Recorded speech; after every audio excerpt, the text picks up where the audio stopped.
Hi, welcome to Bible Bhashyam. Book of Genesis, chapter 2, verse 7. Then the Lord God formed a man from the dust of the ground and breathed into his nostrils the breath of life, and the man became living being. Here, the Hebrew word that has been used to form, shape, and fashion is Yasar. The Hebrew verb Yasar comes from the root Y, S, and R, and fundamentally it means to form. Yasar means to shape, Yasar means fashion or mold.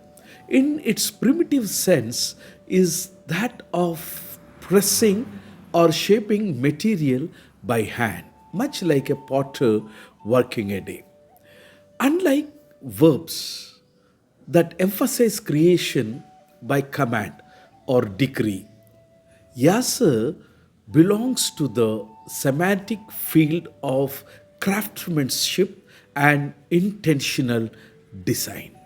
Etymologically, the root is well attested across the Semitic world. In Akkadian, Esairu means to design or fashion. In Ugaritic, Yasir carries the sense of to form. In Arabic, Savara means to shape or image. And in Aramaic and Syriac, Yasir also mean to form. These cognates confirm that Yasser is not a cosmic creation term, but an artisan's verb that conveys personal and careful design and shaping. In the Hebrew Bible, Yasser, the word appears about 65 times and is used in several key theological contexts. It describes a potter shaping clay in the book of Isaiah, God forming humanity in the book of Genesis, God shaping the destiny of individuals and nations in the book of Isaiah again, and even craftsmanship, especially the forming of idols in the book of Isaiah. Across these uses, the verb consistently communicates intentional design and purposeful formation. In book of Genesis chapter 2 verse 7, the verb appears in the Hal system as Yasir, a narrative past, form meaning, and he formed. The subject is Yahweh Elohim, and the object is Ha Adam, that is the man. The grammar portrays God as an artisan who personally shapes humanity, not as a distant creator who merely issues a command. The imagery evokes a craftsman working carefully with his hands.